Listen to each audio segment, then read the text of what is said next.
Hello বন্ধুরা, আমি চলে এসেছি নতুন একটি ভিডিও নিয়ে। তো আজকে আমি যাচ্ছি তোমাদের সতীপীঠ দর্শন করানোর জন্য। তো আমি এখন তোমার কাটোয়াতে চলে এসেছি, কাটোয়া 5 নম্বর প্ল্যাটফর্ম। তো এখান থেকে আমি যাব 7 নম্বর প্ল্যাটফর্মে। তো চলো সঙ্গে থাকো আর পুরো ভিডিওটা দেখতে থাকো। হ্যালো বন্ধুরা, দেখতে পাচ্ছ এটা হচ্ছে কাটোয়া জংশন। এটা হচ্ছে তোমার 5 নম্বর প্ল্যাটফর্ম। এখান থেকে যাব 7 নম্বরে। তো 7 নম্বর থেকে যাব কেতুগ্রাম। তো কেতুগ্রামের জন্য বাস ধরবো। তো সঙ্গে থাকো আর পুরো ভিডিওটা তোমরা দেখতে থাকো। তো বন্ধুরা, 7 নম্বর প্ল্যাটফর্ম থেকে বেরিয়ে গেছি এবং বেরিয়ে সামনেই তোমার কিছুটা হেঁটে এখানে তোমার বাস স্ট্যান্ড আছে। তো চলো আমরা বাসের দিকে যাই। তো সঙ্গে থাকো। তো হ্যালো বন্ধুরা, তো চলে এসেছি এখন কেতুগ্রামে। আমি নেমে পড়েছি। তো চলো কেতুগ্রাম থেকে এখানে টোটো আছে, টোটো স্ট্যান্ড আছে। তো এখান থেকে আমরা যাচ্ছি যেখানে মায়ের শক্তিপীঠ মন্দির। তো সেখানে যাব। তো সঙ্গে থাকো এবং ভিডিওটা পুরো দেখতে থাকো।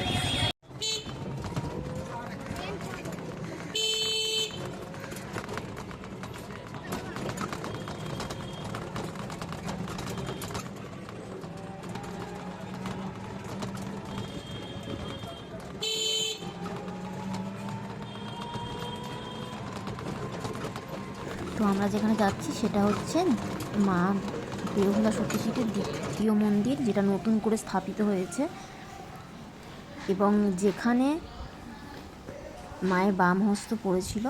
তো প্রথম মন্দিরটিতে বর্ষাকালে যাওয়া যায় না। তো এখানে বর্ষাকালে যাতে মানুষজন না যেতে পারে, তো সেই কারণে এই মন্দিরটাতে যাতে মানুষজন আসতে পারে। তো সেই কারণে বন্ধুরা, এটা হচ্ছে তোমার মায়ের মন্দির। তো 51 পীঠের মধ্যে এটিও একটি সতীপীঠ, ঠিক আছে। তো চলো মায়ের মন্দিরটা তোমাদেরকে পুরোটা ঘুরিয়ে দেখাই।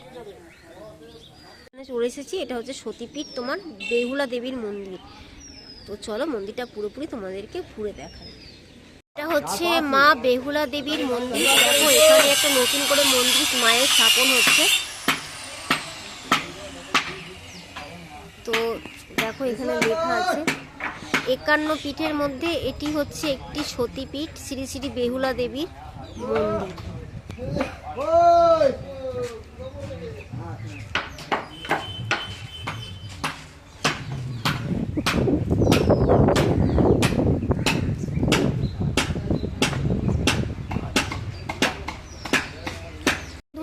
এই মন্দিরটা হচ্ছে মায়ের আগেকার পুরনো মন্দির।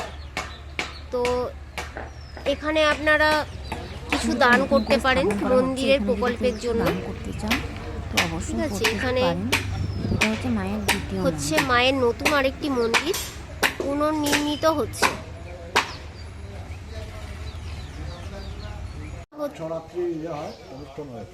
আচ্ছা, এখানে 5-6 রাত্রি অনুষ্ঠান হয়, তাই তো?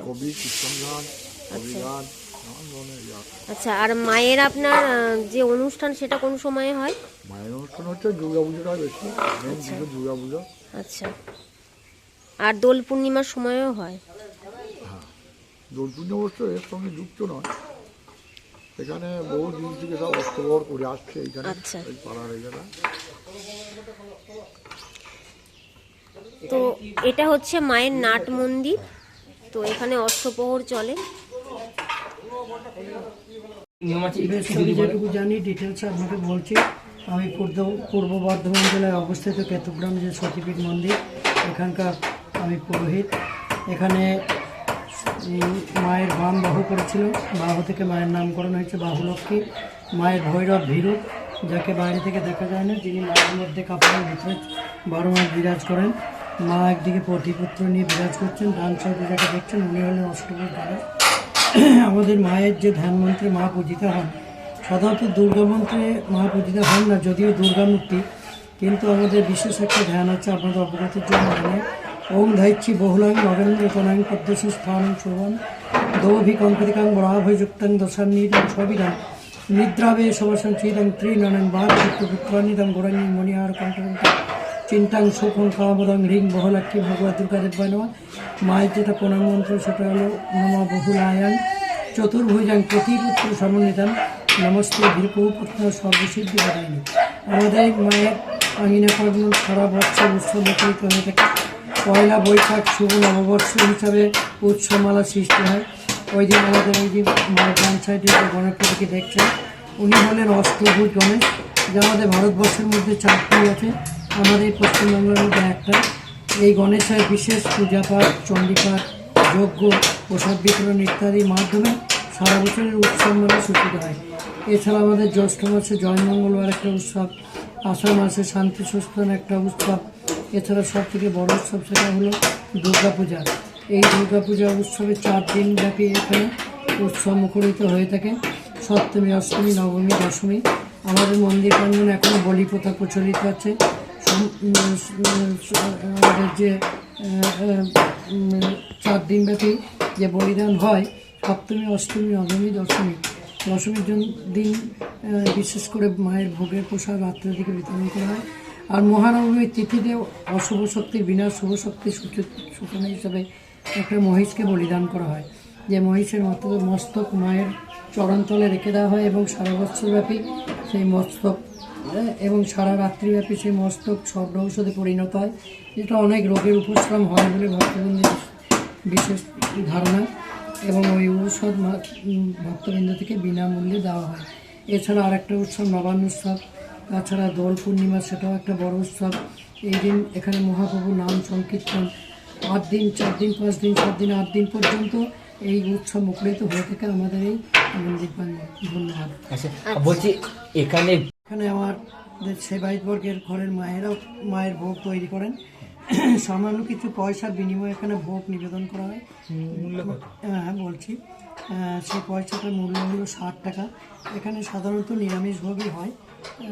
মায়ের ডাল, তরকারি, ভাত এবং সবজি, ভাজা ভুজি, অন্যান্য ইত্যাদির মাধ্যমে প্রসাদ ভক্তদের মধ্যে বিতরণ করা হয়। সকালের দিকে অথবা আগের দিন ফোনে আপনারা যোগাযোগ করে এসে এখানে প্রসাদ পেতে পারেন। এগুলো ভোর 6টা থেকে সন্ধ্যা 7টা পর্যন্ত খোলা থাকে। সপ্তাহে প্রতিদিন তো? প্রত্যেক দিন। এবং ওই টাইমের মধ্যে এলে মায়ের দর্শনও হবে এবং মায়ের পূজা পাঠ হবে।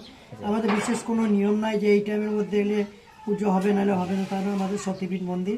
এখানে যতক্ষণ মন্দির ক্লোজ না হয়েছে রাত্রি। আচ্ছা, বলছি এই মন্দিরে আসতে গেলে মানে উন্নতির জন্য তারা এগুলো করে থাকে ভক্তরা। তো সেক্ষেত্রে তারা মানে অভুক্ত অবস্থাতেই এসে মায়ের কাছে মানসিক দান করে তারা খাদ্য গ্রহণ করতে পারেন, মায়ের প্রসাদ গ্রহণ করতে পারেন। এইটাই প্রচলিত বিশ্বাস। আচ্ছা, এখন চিত্তে তারা যদি করে থাকে মা নিশ্চয়ই তাহলে সুরাহা করবেন বলে এটা ধর্মীয় একটা প্রচলিত বিশ্বাস। থেকে আসার পদ্ধতি আছে, একটা হলো কাটোয়া লাইনে আর একটা বর্ধমান হয়ে। কাটোয়া লাইনে এসে কাটোয়া লোকাল বা এক্সপ্রেস ধরে কাটোয়াতে নেমে 17 কিলোমিটার পেরিয়ে এলি এখানে বাসও আছে অ্যাভেলেবেল, 4 চাকা পাওয়া যায়, টোটোও পাওয়া যায়।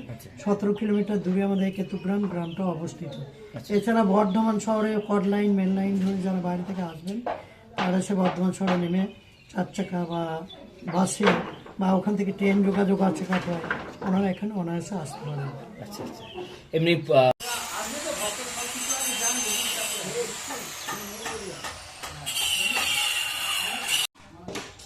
তো হ্যালো বন্ধুরা, দেখো এটা হচ্ছে তোমার মা বেহুলার সেই স্থান যেখানে মোষ বলি হয়। ঠিক আছে, দেখো এখানটাতে তোমার বলি প্রচলন আছে।